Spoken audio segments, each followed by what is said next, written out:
एक बार की बात है, दो पंडित काशी में कई साल साथ रहकर धर्म और शास्त्रों का अध्ययन किया। शिक्षा पूरी होने के बाद दोनों विद्वान अपने अपने गांव की ओर चल पड़े। तब यातायात के साधन नहीं थे। लोगों को एक स्थान से दूसरे स्थान जाने में कई दिन लग जाते। लोग दिन में चलते और रात में विश्राम करते। यह दोनों भी पंडित भी ऐसा ही कर रहे थे।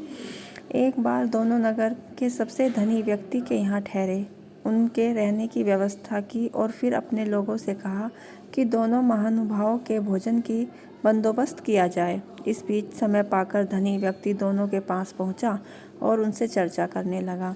धनी व्यक्ति अनुभवी था, वह जान गया कि दोनों पंडित में बहुत ज़्यादा घमंड है, साथ ही दोनों एक दूसरे को मूर्ख समझते हैं।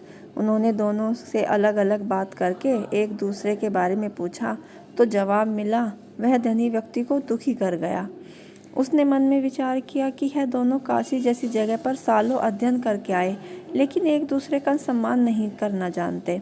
इसी दौरान भोजन का समय हो गया था। धनी व्यक्ति ने दोनों को बड़े बड़े सम्मान के साथ भोजन कक्ष में बुलाया। एक ही थाली में चारा और दूसरे की थाली में भूसा परोसा। यह देखकर दोनों पंडित आग बबूला हो गए।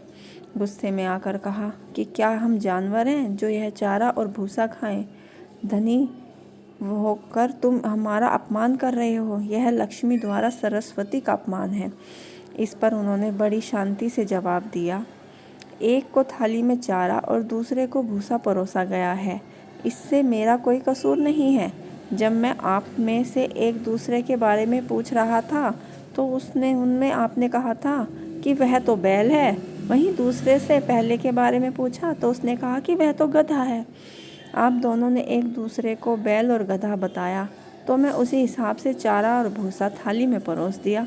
इतना सुनते ही दोनों ज्ञानियों की आंखें खुल चुकी थी, अपनी गलती का एहसास हो चुका था। उन्होंने उससे क्षमा मांगी। एक दूसरे के प्रति ऐसी सोच रखने के लिए उन्होंने खेद प्रकट किया। दोस्तों, इस कहानी से हमें सीख मिलती है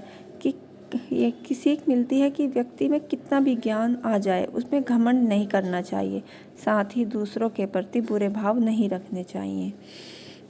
दोस्तों, कहानी को सब्सक्राइब करना ना भूलें। धन्यवाद।